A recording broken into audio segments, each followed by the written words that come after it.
World government has been declared by some of the greatest leaders and influential minds of the last century. The focus of their desire is supposedly world peace. Albert Einstein said, mankind's desire for peace can be realized only by the creation of a world government. Einstein also declared, quote, there is no salvation for civilization or even the human race other than the creation of a world government.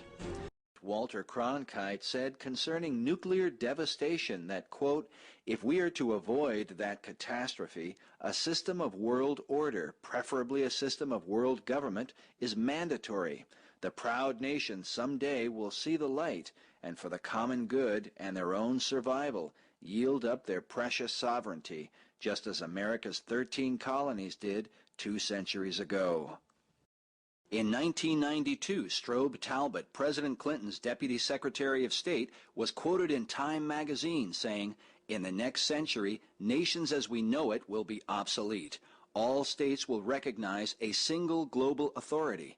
National sovereignty wasn't such a great idea after all. Britain's Prime Minister, Tony Blair, said, quote, globalization has transformed our economies and our working practices. It is a political and security phenomenon. We are all internationalists now, whether we like it or not. We are witnessing the beginnings of a new doctrine of international community. While the quote that seems to consolidate them all comes from Robert Mueller, former Assistant Secretary General of the United Nations, who said, we must move as quickly as possible to a one-world government, a one-world religion, under a one-world leader. As to what manner of leadership is under consideration, consider this quote from Paul Henry Spaak, the former Secretary General of NATO, who in 1957 said, what we want is a man of sufficient stature to hold the allegiance of the people and to lift us out of the economic morass into which we are sinking. Send us such a man, and be he God or the devil, we will receive him. Late in the 18th century, a group known as the Jacobins, who brought about the French Revolution, said they were seeking to establish what they called a universal republic or a new world order. That very phrase has come to represent the entire march toward world government, the coming last day empire spoken of by the highest offices in all the world.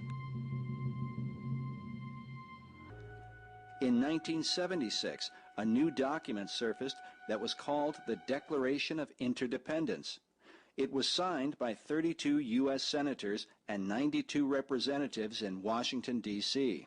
It read, in part, 2 centuries ago, our forefathers brought forth a new nation. Now we must join with others to bring forth a new world order.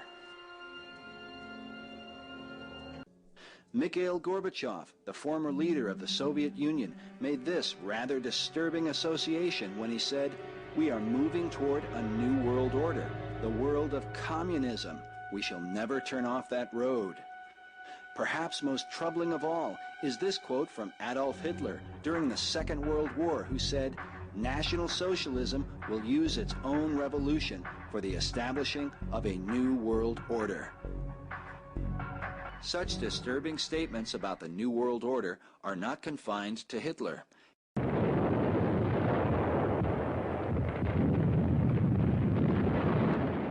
Historian Walter Mills, writing about World War I, described the efforts of Colonel Mandell House, the chief advisor to President Wilson, speaking of his hidden motive for involving America in the war.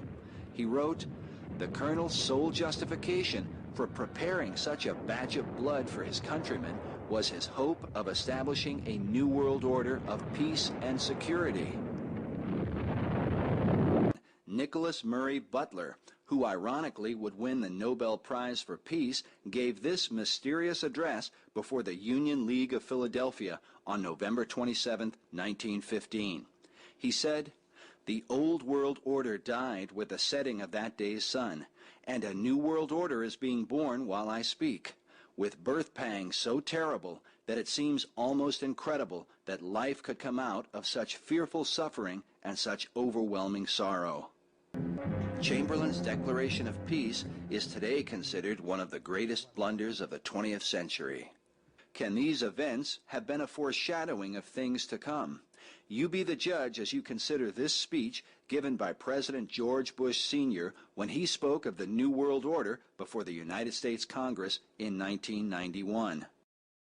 A new world order where diverse nations are drawn together in common cause to achieve the universal aspirations of mankind: peace and security, peace and security, freedom, and the rule of law. James Warburg of the Council on Foreign Relations, while speaking to the Senate Foreign Relations Committee on February 17, 1950, said, "We shall have world government whether or not we like it. The question is only whether world government will be achieved by consent or by conquest." An early warning against the tone of this movement was sounded by Congressman Larry P. McDonald, who even named some of those he deemed responsible, when he said, "The drive of the Rockefellers and their allies is to create a one-world government, combining supercapitalism and communism under the same tent, all under their control. Do I mean conspiracy? Yes, I do. I am convinced there is such a plot, international in scope, generations old in planning, and incredibly evil in intent." Arthur Schlesinger, Jr., in the July-August 1995 issue of Foreign Affairs said, "We are not going to achieve a new world order without paying for it in blood as well as words and money." Decades earlier, famed author H.G. Wells, who wrote such works as The Time Machine and The Invisible Man, was also a member of a controversial group known as the Fabian Socialist Society. While his science fiction books are well known, Wells also wrote a little-known work titled The New World Order, published in 1939. In it he states, "Countless people will hate the New World Order and will die protesting against it." When we attempt to evaluate its promise, we have to bear in mind the distress of a generation or so of malcontents, many of them quite gallant and graceful-looking people. So affected was he by his research on the subject that author Ralph Epperson compared the New World Order to George Orwell's 1984. He said, "It might have been George Orwell in his book 1984 that best summarized what the New World Order had in store for the world when he wrote, 'If you want a picture of the future, imagine a boot stamping on a human face forever.'" 7 days before his tragic assassination, President John F. Kennedy is alleged to have said, "There exists in this country a plot to enslave every man, woman, and child. Before I leave this high and noble office, I intend to expose this plot." But Kennedy was not the first to speak of such things. John F. Hyland, the mayor of New York from 1918 to 1925, said, "The real menace of our republic is the invisible government, which like a giant octopus sprawls its slimy length over our city, state, and nation." World War II General Douglas MacArthur said, "I am concerned for the security of our great nation, not so much because of any threat from without, but because of the insidious forces working from within." Supreme Court Justice Felix Frankfurter is quoted saying, "The real rulers in Washington are invisible and exercise their power from behind the scenes." Even President Woodrow Wilson supported such claims.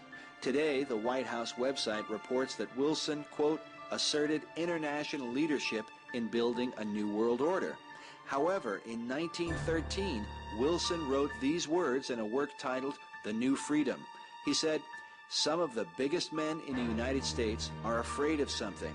They know that there is a power somewhere so organized, so subtle, so watchful, so interlocked, so complete, so pervasive, that they had better not speak above their breath when they speak in condemnation of it." But is this secret power only at work in America? A century earlier, English Prime Minister Benjamin Disraeli wrote, "The world is governed by very different personages from what is imagined by those who are not behind the scenes." Disraeli warned of a worldwide conspiracy in 1876 when he said, "The governments of the present day have to deal not merely with other governments, with emperors, kings, and ministers, but also with the secret societies, which have everywhere their unscrupulous agents and can, at the last moment, upset all the government's plans." In 1920, the Christian Science Monitor wrote that what is important is the increasing evidence of the existence of a secret conspiracy throughout the world for the destruction of organized government and the letting loose of evil. Most researchers who investigate the New World Order at some point trace the movement back to Bavaria in the 18th century, to a man named Adam Weishaupt, a professor of canon law at the University of Ingolstadt, a school of the Roman Catholic Jesuit order. Some claim that Weishaupt himself was a Jesuit. Others say that he was not. Nevertheless, the influence of this powerful order is not to be overlooked. It was among such men that Adam Weishaupt gained the skills that would one day earn him the credit of being called the profoundest conspirator that has ever existed. Weishaupt had his own lust for power and formed a secret society whose plan was to revolt against all established authority on earth. He codenamed himself Spartacus and called his society the Illuminati. The name Spartacus pertains to the ancient gladiator who rebelled against the tyranny of Rome, while the name Illuminati pertains to the greatest rebel of all time. Author Myron Fagan writes that Weishaupt himself said that the word Illuminati is derived from Lucifer and means holders of the light. But in order for Weishaupt to bring forth his new order, he needed to somehow destroy the old order. The method he chose was to bring about a world revolution. Professor John Robison, who exposed the Illuminati in his work titled Proofs of a Conspiracy, published in 1798, wrote, "The true purpose of the order was to rule the world. To achieve this, it was necessary for the order to destroy all religions, overthrow all governments, and abolish private property." Because the average man would not openly follow a satanic plan, the agenda of the Illuminati was to be concealed through secret societies, some of which traced themselves back thousands of years. It was these same powers that Prime Minister Benjamin Disraeli warned were contending against the governments of the world. Weishaupt saw in the ancient orders of Freemasonry an opportunity to commission foot soldiers for his cause of world domination. He wrote that none is fitter than the 3 lower degrees of Freemasonry. The public is accustomed to it, expects little from it, and therefore takes little notice of it. Weishaupt gained the allegiance of low-level Masons by telling them that the Illuminati held the true sense of Christianity. "Behold our secret," he said. "If in order to destroy all Christianity, all religion, we have pretended to have the sole true religion, remember that the end justifies the means." The religion of Masonry, while often cloaked with Christian titles, is actually based upon the ancient mystery religion of Babylon and Egypt. These same mysteries governed the worship of Medo-Persia, Greece, and Rome. The mysteries are often symbolized by the all-seeing eye, sometimes called the eye of God. But the God of Masonry is not the same as the God of the Bible.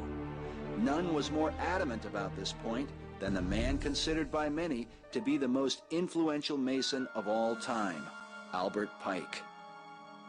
Albert Pike was a Confederate Civil War general who was the head of American Freemasonry in the post-Civil War period. Perhaps Albert Pike's most famous and controversial quote is this one: "The true and pure philosophic religion is the belief in Lucifer, the equal of Adonai. But Lucifer, God of light, is struggling for humanity against Adonai, the God of darkness and evil." Because of this, occult author Edith Starr Miller wrote, "Luciferian occultism controls Freemasonry." It is important to remember that the lower ranks of Masonry are largely unaware of the deception of their leaders. Master Mason Manly P. Hall, who said that when the Mason learns the mystery of his craft, the seething energies of Lucifer are in his hands, also made it clear that Freemasonry is a fraternity within a fraternity, an outer organization concealing an inner brotherhood of the elect. Meanwhile, Albert Pike wrote in his famous Morals and Dogma that symbols are displayed to the initiate, but he is intentionally misled by false interpretations. It is not intended that he shall understand them, but it is intended that he shall imagine that he shall understand them. Albert Pike declared that Masonry conceals its secrets from all except the adepts and sages, or the elect. According to the Masonic Cyclopedia, an adept is a name given to the order of the Illuminati. With their common interest in Lucifer, secrecy, and a desire for world domination, we read that after lengthy negotiations between Weishaupt and members of Masonry, an agreement was reached on December 20th, 1781, to combine the two orders. A conscientious Mason named the Comte de Verrou, who attended this secret meeting at the Congress of Wilhelmsbad in Germany, later warned in his biography, saying, "All this is very much more serious than you think. The conspiracy which is being woven is so well thought out that it will be impossible for the monarchy and the church to escape it." According to his biographer, from that point forward, the Comte de Verrou could only speak of Freemasonry with horror. In the 1920s, historian Nesta Webster wrote of this conspiracy, saying, "It was by this terrible and formidable sect that the gigantic plan of world revolution was worked out, a program hitherto unprecedented in the history of civilization. Communistic theories had been held by isolated thinkers or groups of thinkers since the days of Plato, but no one, as far as we know, had ever yet seriously proposed to destroy everything for which civilization stands. Moreover, the plan of Illuminism has continued up to the present day." In 1784, the Illuminati were exposed by the Bavarian government, who issued an edict forbidding all secret societies. They seized documents which exposed the workings of the order and became convinced that they were planning to take over the world by way of revolution. So concerned were they issued an official document to the governments of Europe called the Original Writings of the Order of the Illuminati. Sadly, the powers of Europe did not take the warning or the Illuminati seriously. In 1790, the famed occultist and magician Cagliostro was arrested by the Inquisition in Rome. He told them that he had been initiated into the Illuminati in 1783 and was shown a book which stated that Illuminism was a conspiracy directed against thrones and altars, and that the first blows were to attain France. A group of radicals surfaced in France known as the Jacobin clubs that were organized under the direct inspiration of the Bavarian Illuminati. In 1793, Alois Hoffmann, the editor of the Vienna Journal, wrote, "I shall never cease to repeat that the French Revolution has come from Masonry and the Illuminati." The Jacobins vowed to destroy the monarchy and sought to establish what they called a new world order. In 1789, an artificial shortage of grain was created by Illuminist manipulations of the grain market. This produced a famine so intense that it brought the nation to the edge of revolt. The conspirators held up the food supplies and blocked all reforms in the National Assembly to exacerbate the situation, and the populace starved. With the Jacobin propaganda, the people blamed the monarchy, King Louis XVI, and his queen, Marie Antoinette. Antoinette is famous for having said, "Let them eat cake," in response to the starvation of the people. But modern researchers expose the phrase was set down earlier by philosopher Jean-Jacques Rousseau in 1766, while Marie Antoinette was only 10 years old. As one source writes, the saying was attributed to Marie Antoinette in 1789 by radical agitators who were trying to turn the populace against her. As a result of such lies and propaganda, King Louis XVI and his queen were overthrown and murdered on behalf of the revolution. King Louis seems to have been a more compassionate ruler than historians often credit him for. When the revolutionaries broke into the royal palace, his Swiss guard was slain because they were ordered not to fire upon the people. At his execution, Louis said, "I pardon those who have occasioned my death, and I pray to God that the blood you are going to shed may never be visited on France." The idea of the Illuminati, or of a plan for the overthrow of nations, was not always considered the stuff of conspiracy theorists and fanatics. It was written of by men like George Washington. So concerned was Washington over the Jacobin threat in America that he came out of retirement and again accepted the appointment of Commander-in-Chief of the Army to fight against the movement. In a letter to the Reverend W.D. Schneider in 1798, Washington wrote, "I have heard of the nefarious and dangerous plan and doctrines of the Illuminati. It was not my intention to doubt that the doctrines of the Illuminati and the principles of Jacobinism had not spread in the United States. On the contrary, no one is more fully satisfied of this fact than I am." There are many such references concerning the presence of Illuminism in America.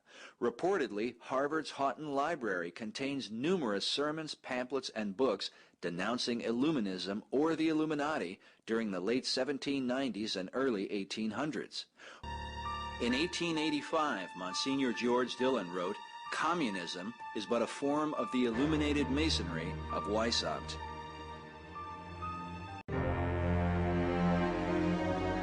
This revolution would next enter into Russia to overthrow Tsar Nicholas II and his family, who were brutally murdered on July 17, 1918. As with the French Revolution, the powers that took over were far more bloodthirsty and cruel than any monarch in Russia's history. The two chief instruments, Lenin and Trotsky, inspired a civil war that cost 28 million Russian lives. When Joseph Stalin inherited Lenin's legacy, he would be called the most dictatorial and murderous tyrant the world had ever known. His own daughter said of him, quote, "A terrible demon had taken possession of my father's soul." It is now estimated by Soviet sources that Stalin's reign of terror killed 40 million Russians, a far greater death toll than what is so often attributed to Adolf Hitler. Sources claim that Europeans and Americans financed Lenin and Trotsky in their attempts to foment a revolution in Russia. Many have seen in this a global conspiracy. Among them was a young Winston Churchill, who made this statement where he tied it all together in a London newspaper in 1920. He said, "From the days of Spartacus Weishaupt to those of Karl Marx to those of Trotsky, this worldwide conspiracy for the overthrow of civilization has been steadily growing. It played a definitely recognizable role in the tragedy of the French Revolution. It has been the mainspring of every subversive movement during the 19th century. And now, at last, this band of extraordinary personalities from the underworld of the great cities of Europe and America have gripped the Russian people by the hair of their heads and have become practically the undisputed masters of that enormous empire."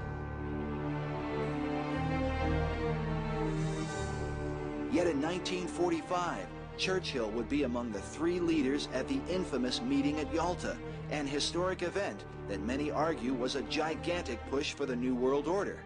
Is it possible that somehow Churchill's youthful convictions changed 25 years later? For now he would sit in support of the very movement he sought to expose. The Soviet Union, under the bloody leadership of Joseph Stalin, was given power over half of Europe, a decision that would later lead to the murder of countless millions. It is said this was largely due to the efforts of Franklin D. Roosevelt.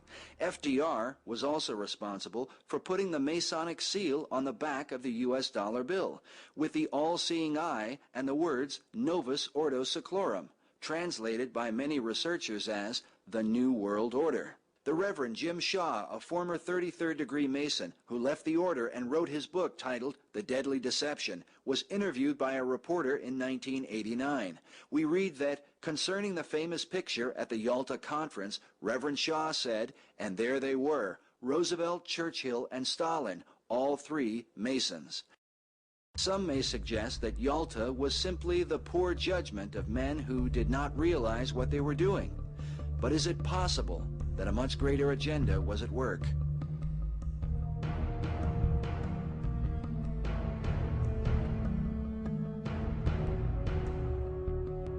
In 1830, Adam Weishaupt died at the age of 82. In time, the power of Masonry and the Illuminati fell into the hands of two chief men, Albert Pike in the United States and a man named Giuseppe Mazzini, the head of Italian Masonry, who is alleged to have said, quote, "Our final end is that of Voltaire and of the French Revolution, the destruction forever of the Christian idea." Together, Pike and Mazzini devised a diabolical plan to finally bring about the New World Order. In 1871, Mazzini issued a letter in which he outlined the final three-part plan for ridding not just Europe, but the entire world of Christianity, bringing it under the illuminated dictatorship of Luciferianism. Mazzini wrote of the Third World War that it will provoke a formidable social cataclysm and the most bloody turmoil. Then everywhere the multitude, disillusioned with Christianity, will receive the true light of the pure doctrine of Lucifer.